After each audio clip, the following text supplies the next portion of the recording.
अराजकीय विचार मांडला. नवरा बायकोंसारखं नातं कशासाठी? आपण लोकशाहीत जगतो. लोकशाहीत आपण नागरिक आहोत, समान नागरिक आहोत, समान अधिकार आहेत. आपलाही हक्क आहे, त्यांचाही हक्क आहे, त्यांचाही अधिकार आहे, कर्तव्य आहे. त्याच्यामुळे अपॉलिटिकल विचार आपण करणं सोडून दिलं पाहिजे.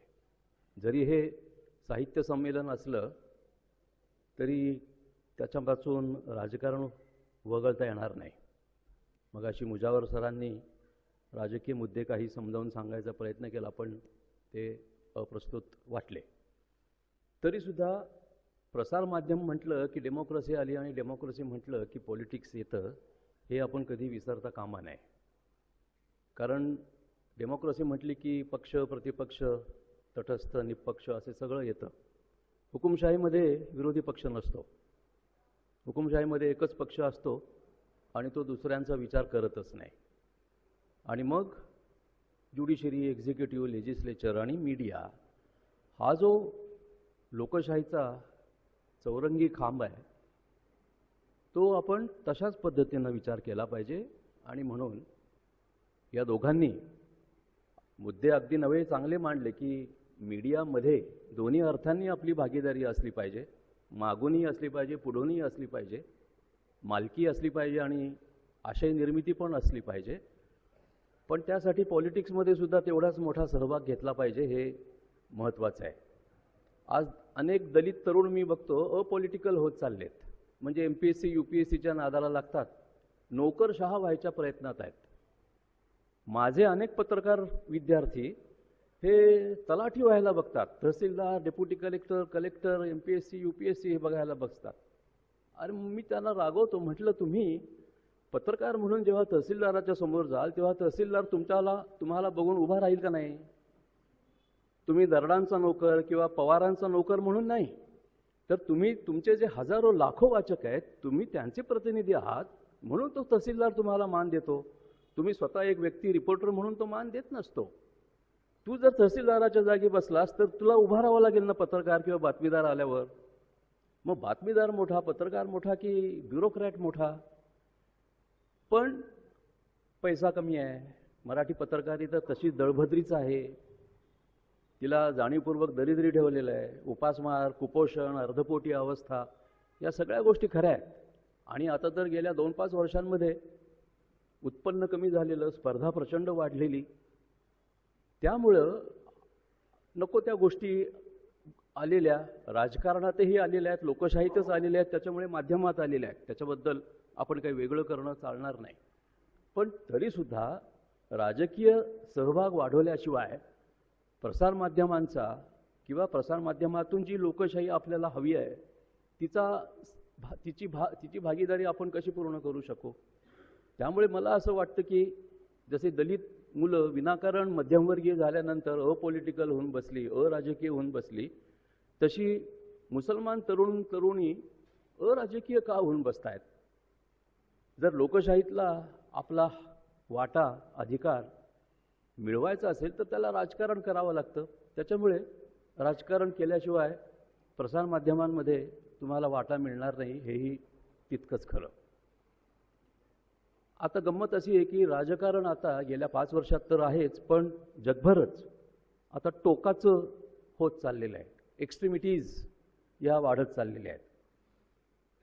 म्हणजे साध्या, सरळ, सतर्क, संयमी, सहानुभूतीदार, समजूतदार अशी मतं मांडणं आता बहुतेक माध्यमांना रुचत नाही, पटत नाही. त्याच्याऐवजी 2 असे विरोधक आणून बसवायचे की ठिणग्या पडल्या पाहिजेत. म्हणजे प्रकाश पडण्याची व्यवस्था माध्यमांकडून असते. ज्या प्रकाशामध्ये काही अंधारलेलं असेल ते उजळून निघेल, त्याच्याऐवजी फक्त ठिणग्या पाडायच्या, चकमक झडवून आणायची आणि डोळे तेजाळून टाकायचे, दिसतं काहीच नाही, असा सगळा समज असल्यामुळे आणि ती स्पर्धेतली एक निष्कारण आग्रही बाजू झाली असल्यामुळे टोकाच्या भूमिका मांडायची सगळ्यांवर बंधनं आलेली आहेत. आणि मग जे टोकाचं बोलायला लागतील त्यांना आणून बसवलं जातं. काल संध्याकाळी 9चा कार्यक्रम ABP माझानं फराह खान नावाच्या एका नटीनं तिच्या 3 मुलांचा फोटो असा नमस्कार केलेला यूट्यूब का कुठेतरी का फेसबुकवर, व्हॉट्सॲपवर टाकला आणि ती ट्रोल झाली. की ही मुसलमान, मग हिनं असा नमस्कार करणारा मुलांचा फोटो का टाकावा, ती मुसलमानच नाही, अमुक नाही, तमुक नाही, वगैरे वगैरे. आता ट्रोलिंग झालं, पण एबीपी माझावर चर्चा त्यांनी घडवून आणली आणि ती घडून अशा पद्धतीनं आणली की ज्या या दोघांनी उल्लेख केले की एक अशी स्त्री बसवली जिचे फक्त डोळेच दिसत होते. तिनं सगळा काळा पोशाख परिधान केला होता, हातमोजे पण घातले होते, आणि दुसरा उघडे कोणीतरी एक मुल्ला होता. त्याच्यामुळे दोन टोकांच्या भूमिका आणि तिथे जे बाकीचे दोन बिगर मुस्लिम प्रवक्ते बसलेले होते ते तसेच बोलायला लागले. म्हणजे विषय काय होता, तर कोणाला कोणाचा कोणता धर्म पाळायची मुभा आहे का नाही, कोणाला कोणाची मुलं कशा पद्धतीनं वाढवायची हा त्याचा अधिकार आहे का नाही, कोणती उपासना पद्धती पाळायची, वगैरे वगैरे वगैरे. पण ते दोन चेहरेच सांगत होते की हे कुठं चाललंय आणि हे कुठं जाणार आहे चर्चा. भली मोठी दाढी, ती टोपी, सगळा गळाबंद घातलेला आणि एक फक्त अशी डोळे दिसणारी जर बाई तिथे ठेवली असेल तर चित्रच बघितल्यावर मतपरिवर्तन होणार ना, गैरसमज होणारच ना की हे काय चाललं आणि हे कशासाठी केलंय. त्यामुळे माध्यमं आजकाल टोकाच्या भूमिका मांडायला जातात आणि टोकाच्या भूमिका व्यक्त करायला जातात. एक वेळ अशी आली की ते जे मौलाना गृहस्थ बसले होते ते असं म्हणाले की मैं पहिले मुसलमान हूँ, बाद में हिंदुस्थानी हूँ. झालं, लगेच निमित्त मिळालं की मग तुम्ही राहता कशाला इथे, मग इथे काय तिथे काय, असं म्हणालं नाही कोणी. पण वाट पाहतच होते ना की यांनी असं काहीतरी बोलावं आणि लगेच सगळ्यांना मार बसवायला, मार खायला घालायला संधी मिळावी. तर हे जे प्लॅटफॉर्म आहेत, ही जी लोकशाही आहे, ही लोकशाही जाणीवपूर्वक टोकाला नेली जाते आहे. प्रत्येक विषयाचे काय फक्त दोनच बाजू असतात असं नाही, अनेक बाजू असतात. पण जाणीवपूर्वक काही माध्यमं विशेषतः गेल्या 5 वर्षांमध्ये भाजपच्या सरकारमध्ये टोकाच्या भूमिका मांडायला उद्युक्त करतायत. इथे कोणीतरी आनंद दवे नावाचा एक ब्राह्मण जातीचा माणूस प्रवक्ता म्हणून बसला जातो. आता हा ब्राह्मण जातीचा प्रवक्ता कसा काय असू शकतो? 22 संघटना आमच्या औरंगाबादमध्ये आहेत ब्राह्मण जातीच्या. तो प्रवक्ता कसा असू शकेल? म्हणजे 22 प्रवक्ते तर आमच्या औरंगाबाद शहरात आहेत. बरं, पुणे जरी पेशवाईचं माहेरघर असलं तरी पेशवाईने अशी प्रवक्तेपदाची नेमणूक कधी केलेली नव्हती. मग हा कुठला प्रवक्ता? ह्याचं फक्त जानवं किंवा शेंडी किंवा ह्याला जे काय मंत्रतंत्र म्हणता येतात म्हणून हा प्रवक्ता आहे का, म्हणून हा ब्राह्मण आहे का? पण कुठलीही चर्चा असो, अगदी पगडीची चर्चा असो, आरक्षणाची चर्चा असो किंवा शबरीमालाची चर्चा असो, त्या माणसाला आजकाल बसवून ठेवायला लागलेलं आहे. म्हणजे कोण माणसं आहेत? पूर्ण विद्वानांचं शहर मानलं जातं आणि ही माणसं गैरविद्वान असतात आणि काही विद्वानासारखं बोलत पण नाहीत. पण असं काहीतरी तिरकस, तिरपागडं, विचित्र बोललं जातं आणि त्याला प्लॅटफॉर्म मिळतो जे तर्कहीन असतं, ज्याच्यामध्ये युक्तिवादच नसतो, ज्याच्यामध्ये निव्वळ आरोप किंवा शिवीगाळ किंवा तेव्हा तुम्ही कुठे होता, तेव्हा आमच्या वेळेला हे, तेव्हा तुम्ही कुठे होता, असं काहीतरी आर्ग्युमेंट असतं, वकिली छाप. ती चर्चा आणि तशा व्यक्ती आपल्याला लोकशाहीचं कसं विकृत रूप सादर करतायत हे आपण आता लक्षात घेतलं पाहिजे. मुसलमान सुद्धा एका विशिष्ट पद्धतीचा दाढीवाला, टोपीवाला, नमाजी, धर्म पाळणारा, धर्माबाहेर दुसरं काहीच न मानणारा असा आणून बसवायचा. स्त्री सुद्धा अशी आणून ठेवायची की ती एकतर इकडची असेल किंवा तिकडची असेल. मधले माझ्यासारखे जे अनेक होते ते गेल्या 2 वर्षात दिसतच नव्हते. कसं बसं काल त्या 3 राज्यांमध्ये काँग्रेसचं सरकार आल्याबरोबर मला काल निमंत्रण आलं आणि विषय काँग्रेस पक्षाचाच, राहुल गांधी की पवार. म्हणजे सरकार बदललं, विचार बदलला, सत्ताधाऱ्यांचा जो काही तात्विक आशय आहे तो बदलला की माध्यमं बदलतायत. म्हटलं तर आपण पत्रकारांना दोष देऊ शकतो, पण तेही बिचारे नोकरदार पोटभरू असतात. त्यांना जे मालकांनी सांगितलेलं असतं ते करतात. मालक फितलेत. फितूर कोण झालंय? मालक फितूर झालेले आहेत आणि त्यांनीही आपल्या हक्काची, अधिकाराची ही जी जागा आहे माध्यमांची ती त्यांच्या बापाची नाही आहे, ती खरं तर आपल्यामुळे. कारण कोणताही बातमीदार दरडांसाठी बातमी नाही लिहित, पवारांसाठी बातमी लिहित नाही, आपल्यासाठी लिहितो ना. ही बघा तुमच्यासाठी बातमी, असं राजेंद्र दरडांना किंवा शरद पवारांना कोणी सांगत नसतं, ती आपल्यासाठी असते. त्याच्यामुळे आपण आहोत म्हणून ही माध्यमं आहेत, आणि ही माध्यमं आणि आपण आहोत म्हणून हा लोकशाहीचा ढाचा आहे. त्यांना असं एका समाजाचं, एका नागरिकाचं असं विकृत, विपर्यस्त, विद्रूप चित्रण करायला नाही पाहिजे. पण मालकच आता राज्यसभेत जाऊन बसतायत, लोकसभेत जाऊन बसतायत, मंत्रिमंडळात जाऊन बसतायत, त्यांना विधान परिषदेच्या जागा पाहिजेत, पक्षात जात आहेत, वेगवेगळ्या ठिकाणी जात आहेत. ठीक आहे, जाईनात का, पण माध्यम तुमचं हे लोकशाहीला जर वाहून घेतलेलं असेल तर ते नीट पाहिजे. म्हणून हा जो डाव अलीकडे दिसू लागलेला आहे, विशेषतः या दोन तरुण वक्त्यांनी जे सांगून टाकलं की भागीदारी पाहिजे, आपला वाटा त्याच्यामध्ये पाहिजे, हे खरंच आहे. मी माझ्या परीनं, माझ्या ताकदीनं इथं पण, इथल्या विद्यापीठात असताना आणि औरंगाबादच्या विद्यापीठात असतानाही ब्राह्मणेतर विद्यार्थ्यांना जाणीवपूर्वक पत्रकारितेत आणायचा प्रयत्न केला. कारण जे ब्राह्मणांच्या हातात होतं ते हिसकावून घ्यायला तुम्ही तिथे असले पाहिजेत. मुस्लिम तरुण तरुणींना सुद्धा मी खूप प्रोत्साहन दिलं, त्यातले काही जण आले सुद्धा, आता चांगलं लिहितात, बोलतात सुद्धा. पण एक अडचण अशी होते की खलील म्हणाले किंवा बशीर पण म्हणाला की आपण जर आपलं काही काढलं तर मग ते सम्राट नावाचे जे दैनिक आहे त्याच्यासारखी अवस्था होऊ शकते की ते फक्त दलितच वाचतात. खरं तर ते दलितांनी वाचायचं नाही, ते दलितेतरांसाठी आहे. सदाशिव पेठेमध्ये दलितांवर काय अत्याचार होत आहेत हे कळावेत म्हणून सम्राट सदाशिव पेठेमध्ये खपला पाहिजे, प्रभात रोडवर सम्राट खपला पाहिजे. तो येरोड्याच्या झोपडपट्टीत खपून उपयोग काय? आपलीच दुःख आपल्याला सांगून उपयोग काय? आपलीच दुःख आपल्याला समजून उपयोग काय? त्याच्यामुळे न जाणो मुसलमान मालकांनी, मराठी मुसलमान पत्रकारांनी मराठी दैनिक सुरू केलं किंवा टेलिव्हिजनचं एक स्टेशन सुरू केलं, न्यूज चॅनल सुरू केलं मराठी, सर्व मुसलमान. पण ते जर आपणच बघणार असू, 30 माणसं बघणार असू तर त्याचा फायदा काय? त्याच्यामुळे एक गोष्ट लक्षात ठेवायची, जे मी सुरुवातीला सांगितले की पॉलिटिक्स केलं पाहिजे.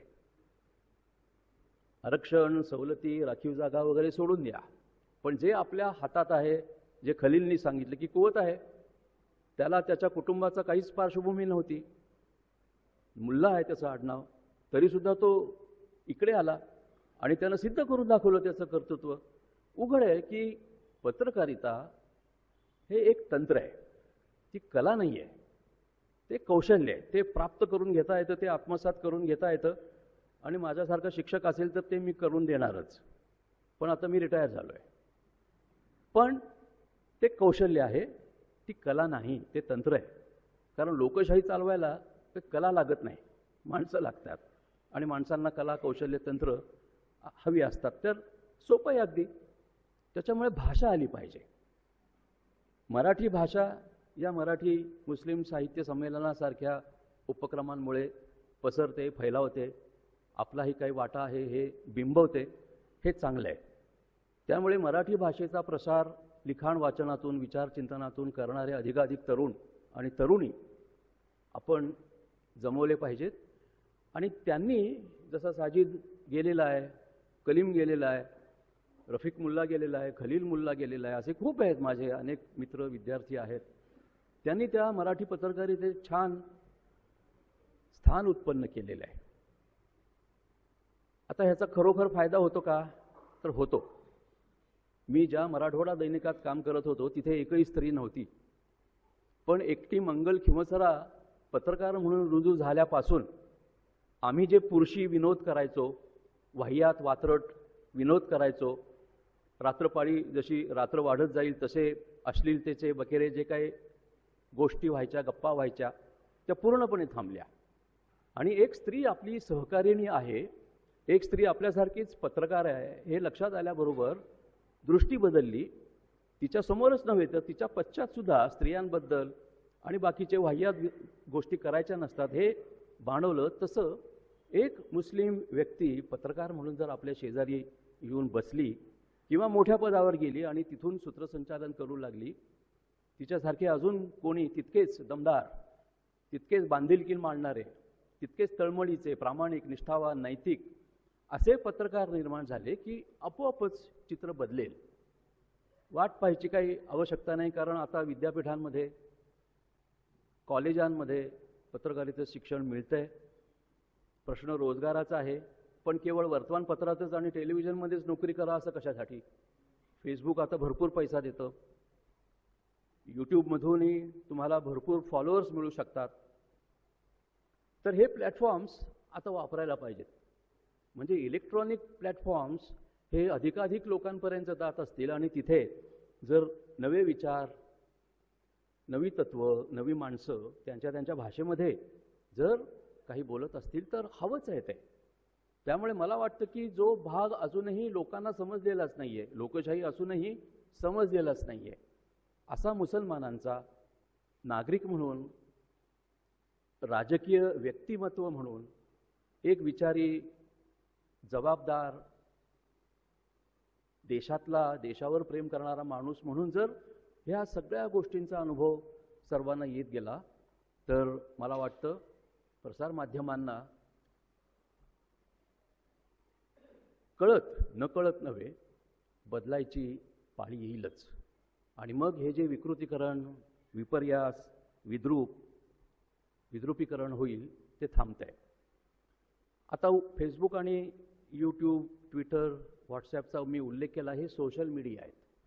त्याला नाव सोशल मीडिया असलं तरी खरा तो कम्युनल मीडिया आहे. कम्युनल म्हणजे जातीय अर्थाने नाही, कम्युनिटीच्या अर्थाने म्हणतोय मी. म्हणजे त्याला काही समविचारी, सम आवडी असलेले, समवयस्क, विशिष्ट व्यवसायक असलेले असे काही गट असतात, त्यांनी तो तयार केलेला प्लॅटफॉर्म आहे. तो माध्यमसुद्धा नाही. पण हा जो सोशल मीडिया आहे तोच अधिकाधिक विष पेरणारा, लोकांची मनं घाण करणारा आणि मुसलमान, ख्रिश्चन, महिला, आदिवासी, दलित, आंबेडकर, गांधी, नेहरू यांच्याबद्दल विकृत विचार पसरवणारा आहे. त्याचं एक कारण असं आहे की तो सोशल मीडिया असला तरी त्याची सगळी बंधनं पाळंमुळं परदेशात आहेत. त्यामुळे मास मीडिया आपण बळकट करायला पाहिजे. आत्तापर्यंत एकाही संपादकाला अफवा पसरवली, असत्य पसरवलं अथवा दंगल सदृश, दंगलखोर, चिथावणीखोर विधानं केली म्हणून अटक झाली असं घडलेलं नाही. कारण मास मीडिया हा संविधानाच्या चौकटीत काम करतो. सोशल मीडियाला संविधानाची चौकटच नाही, कारण त्याचे आई बाप, लेक सगळे तिकडे आहेत आणि नेमके तेच हिंदुत्ववादी ते वापरतात. म्हणजे त्यांच्या राष्ट्रभक्तीची त्यांची ओळख काय, तर सगळं परदेशी असलेलं. त्या रामदेव बाबांना व्हॉट्सॲपच्या तोडीचं काहीतरी देशी करायचा प्रयत्न केला, पण तो फसला म्हणजे त्या बहुराष्ट्रीय कंपन्यांनीच तो हाणून पाडलेला असेल.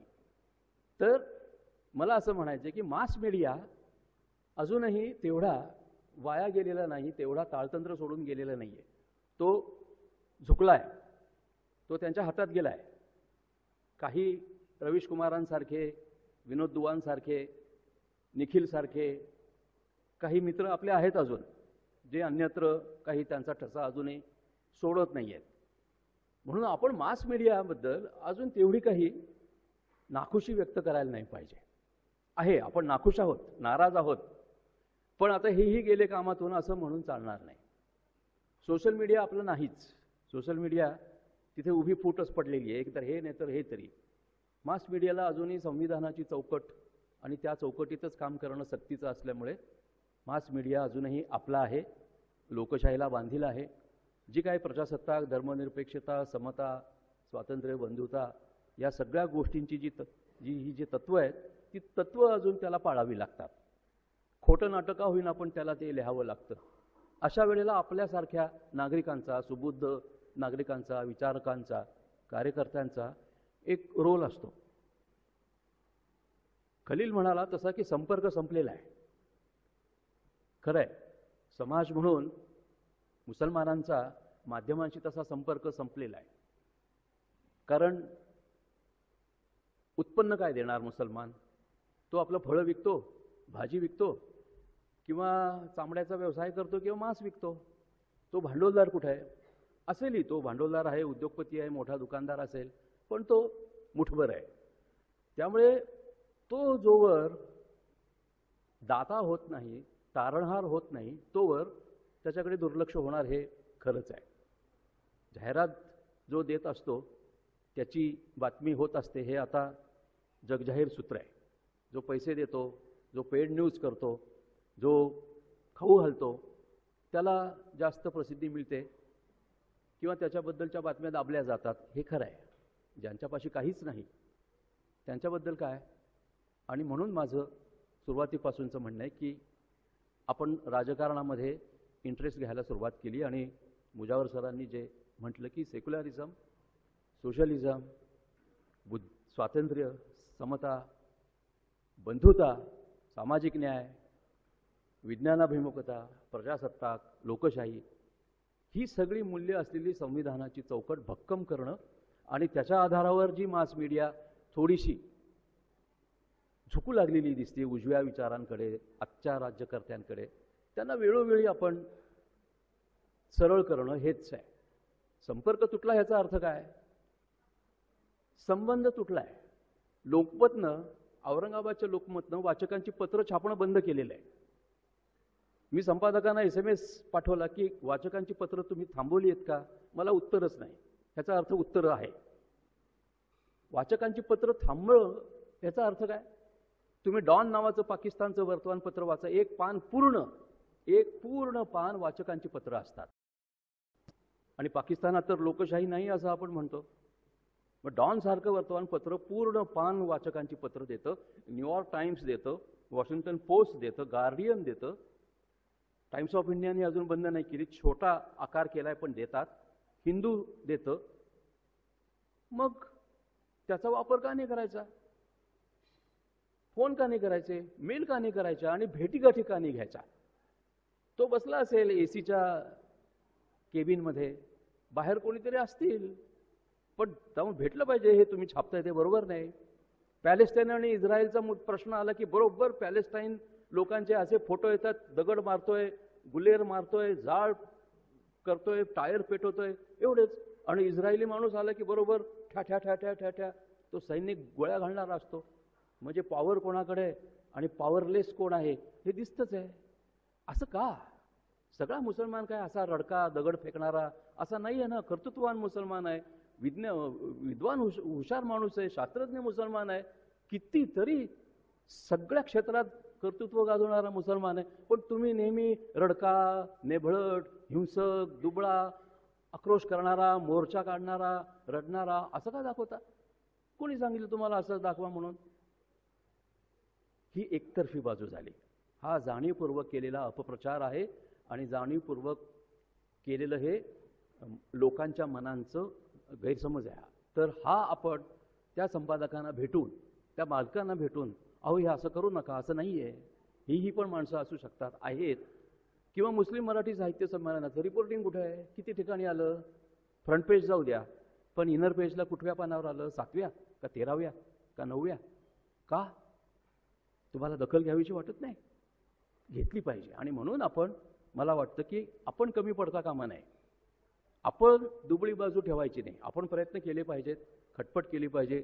या दोघांनी जे सांगितलं की भागीदारी केली पाहिजे, मालकी पण केली पाहिजे आणि पत्रकारिता पण केली पाहिजे. अशा चहू बाजूनी, अधिक राजकीय बाजूनी, नागरिकत्वाच्या, अधिकाराच्या, समान हक्कांच्या बाजूनं जर आपण हे सगळं घडवून आणलं तर मला वाटतं मुसलमानांची प्रसारमाध्यमांमधली जी इमेज आहे, जे परसेप्शन आहे, ते पुष्कळसं मानवी होईल, समतेच्या आधारावर होईल. आम्हाला मनुष्य म्हणून समजण्या इतपत जरी थोडीशी जागरूकता निर्माण झाली आणि त्याला या माध्यमांचा हातभार लागला तरीच पुरेसा आहे. कारण एकदा आमची म्हणजे मुसलमानांची खरी ओळख पटली की मग बाकीच्या गोष्टी समजून सांगायला, समजून घ्यायला वेळ, जागा आणि कष्ट हे जितके तुम्ही कराल तितके कमीच पडतील. धन्यवाद. धन्यवाद डोळे सर. आपण अतिशय सुंदर विवेचन केलं सर्वांगानं की मुस्लिम तरुणांनी राजकारण केलं पाहिजे, पत्रकारितेत आलं पाहिजे, भाषिक वर्तमानपत्रात काम केलं पाहिजे, आणि पर्यायानं भागीदार बनलं पाहिजे. ही आजच्या काळासाठी गरजेची गोष्ट आहे. अध्यक्षाच्या परवानगीनं हे सत्र संपलं असं मी जाहीर करतो. तत्पूर्वी सत्कार केला जाईल. मुस्लिम मराठी साहित्य सांस्कृतिक मंडळाचे अध्यक्ष डॉक्टर शेख इक्बाल मेन्ने यांना मी मंचावर आमंत्रित करतो सत्कारासाठी. एकी शेख सर, सॉरी, शेख सरांनी डोळे सरांचा सत्कार करावा.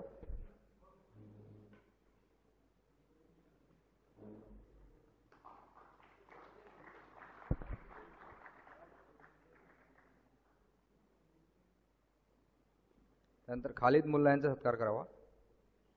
खालिद मुल्ला.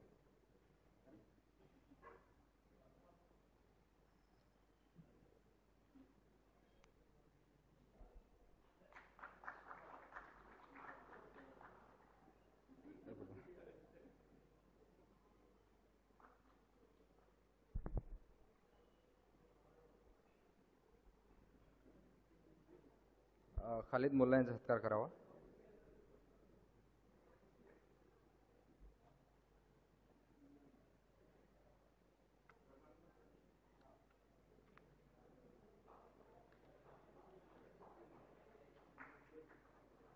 आणि मुजावर सरांचा.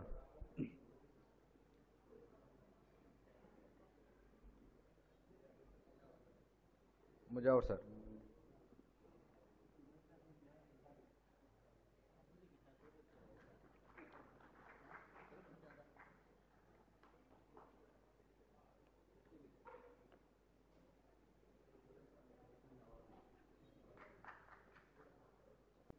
आणि हा कार्यक्रम संपला असं मी अध्यक्षाच्या परवानगीने जाहीर करतो. आणि ह्याच्यानंतर लगेच दुसरं सत्र सुरू होईल. अच्छा, माझा सत्कार राहिला.